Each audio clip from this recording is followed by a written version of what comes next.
300 years ago, the invaders came. They rampaged through your lands, let utter destruction in their path. As the castle gate fell, you lost everything you knew, everything you cherished, your family, your crown. They were no more. You begged for mercy and a quick death.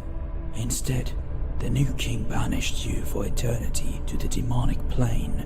You waited for centuries in the nothingness, as they faced it and danced and rejoiced in the very halls of your own castle. You got angry, very angry, as boredom and rage filled your soul.